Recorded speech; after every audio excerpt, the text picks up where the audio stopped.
ကဘာပေါ်ရှိအလှဆုံးရေတံခွန်များနံပါတ်1အင်ဂျဲရေတံခွန်ဒီရေတံခွန်ဟာဗင်နီဇွဲလားနိုင်ငံမှာတည်ရှိပြီးတော့ကမ္ဘာအမြင့်ဆုံးရေတံခွန်ဖြစ်ပြီးကမ္ဘာအမွေနှစ်စရင်လဲဝင်ထားပါတယ်အမြင့်ပေ3212ပေမြင့်ပြီးတော့မီတာအားဖြင့်989မီတာအထိမြင့်ပါတယ်ရေတံခွန်ဟာအလွန်မြင့်မာတာကြောင့်ရေစက်တွေဟာအောက်ခြေကိုမရောက်ခင်မှာပဲညူနှင်းတွေအဖြစ်လွင့်စင်သွားတတ်ပါတယ်ဒီရေတံခွန်ဟာကာနိုင်းမောက်လို့ခေါ်တဲ့ဗင်နီဇွဲလားအမျိုးသားဥယျာဉ်အတွင်းမှာတည်ရှိပြီးတောနက်ထဲမှာရှိတာကြောင့်လေသို့မဟုတ်လေနဲ့သွားမှသာရောက်နိုင်မှာဖြစ်ပြီးအလွန်လှပတဲ့ရေတံခွန်တစ်ခုဖြစ်ပါတယ်နံပါတ်2အီဂွာဇူရေတံခွန်ဒီရေတံခွန်ဟာအာဂျင်တီးနားနဲ့ဘရာဇီးနိုင်ငံနှစ်ခုကြားနယ်စပ်မြင်းပေါ်မှာတည်ရှိပြီးတော့ကမ္ဘာအမွေနှစ်လည်းဝင်ထားပါတယ်အမြင့်ပေ262ပေရှိပြီးမီတာအဖြစ်မီတာ80ရှိပါတယ်ဒီရေတံခွန်ဟာရေတံခွန်ငယ်ပေါင်း285ခုနဲ့ဖွဲ့စည်းထားပြီးတော့အရန်ကိုလှပတဲ့ရေတံခွန်တစ်ခုဖြစ်ပါတယ်ရေတံခွန်ရဲ့ဘေးပတ်လည်မှာအပူပိုင်းမိုးတစ်တော်တွေရှိပြီးရှားပါးတစ်ခွပန်းတွေလိပ်ပြတ်အမျိုးပေါင်းများစွာနဲ့တောရိုင်းတရိတ်ဆန်များစွာကိုလည်းတွေ့မြင်နိုင်ပါတယ်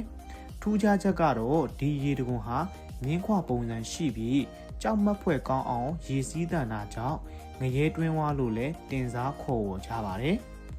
နံပါတ်3ဝီတိုရီယာရေတံခွန်ဒီရေတံခွန်ဟာဇမ်ဘီယာနဲ့ဇင်ဘာဘွေနိုင်ငံတစ်ခုရဲ့နယ်စပ်မှာတည်ရှိပြီးတော့ကမ္ဘာအကြီးဆုံးရေတံခွန်အဖြစ်သတ်မှတ်ခံထားရပါတယ်အမြင့်ပေ354ပေရှိပြီးမီတာအဖြစ်108မီတာရှိပါတယ်1855ခုနှစ်မှာစကော့တလန်လူမျိုးခရီးသွားတစ်ယောက်ကဗြိတိန်ဘုရင်မကြီးဝီတိုရီယာကိုဂုဏ်ပြုတော်အဖြစ်ဝီတိုရီယာရေတံခွန်လို့အမည်တွင်စေခဲ့တာပါဂျွန်လကနေဩဂုတ်လအထိကရေတံခွန်ရဲ့အလှကိုအကောင်းဆုံးခံစားလို့ရတဲ့အချိန်လို့လည်းသိရပါတယ်ရေနေတဲ့ရာသီတွေမှာရေတံခွန်ရဲ့အစွန်ဆုံးနေရာကရေကန်လေးတွေထဲမှာရေကူးနိုင်ပြီးတော့အသေးရစရာအကောင်းဆုံးရေကူးကန်အဖြစ်လဲလူသိများပါတယ်ဒီရေတံခွန်ဟာလည်းကမ္ဘာအမွေနှစ်စရင်ဝင်ရေတံခွန်တစ်ခုဖြစ်ပါတယ်နံပါတ်4နိုင်အာဂရာရေတံခွန်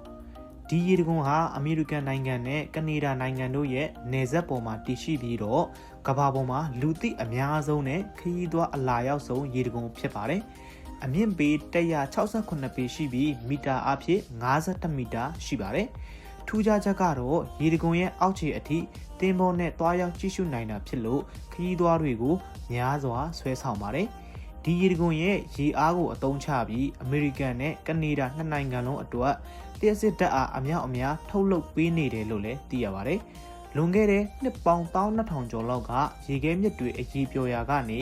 ဒီရေတံခွန်ဖြစ်ပေါ်လာတာလို့လည်းသိရပါတယ်နံပါတ်5ပလစ်ဘတ်ရေတံခွန်များဒီရေတံခွန်ဟာခရိုအေးရှားနိုင်ငံမှာရှိပြီးကမ္ဘာပေါ်မှာအလှပဆုံးသဘာဝအပန်းဖြေစခန်းတွေကတစ်ခုဖြစ်ပြီးကမ္ဘာအမွေနှစ်စရင်လည်းဝင်ထားပါတယ်ရေတံခွန်ဟာတစ်ခုတည်းမဟုတ်ပဲရေအားကြီး16ခုကတစ်ခုနဲ့တစ်ခုဆင့်ကဲချိတ်ဆက်နေပြီးတော့ရေတွေစီးဆင်းရာကနေလှပတဲ့ရေတံခွန်အဆင့်ဆင့်ဖြစ်ပေါ်လာတာဖြစ်ပါတယ်ရေရဲ့အယောင်ဟာလည်းရေထဲမှာပါဝင်တဲ့သတ္တုဓာတ်တွေတက်ရှိပိုးမွားတွေနဲ့နေရောင်ခြည်ကြရောက်မှုပေါ်မူတည်ပြီးတော့တစ်နေ့တည်းမှာတင်အယောင်မျိုးစုံပြောင်းလဲနေတတ်ပါတယ်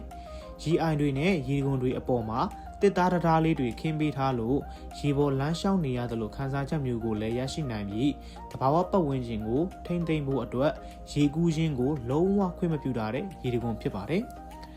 ဒီနေ့ကျွန်တော်တင်ဆက်ပေးခဲ့တဲ့ရေတံခွန်တွေကတော့ကမ္ဘာပေါ်မှာအလှပဆုံးလို့သတ်မှတ်ခံထားရတဲ့ရေတံခွန်တွေပဲဖြစ်ပါတယ်ကြည့်ရှုပေးလို့ကျေးဇူးတင်ပါတယ်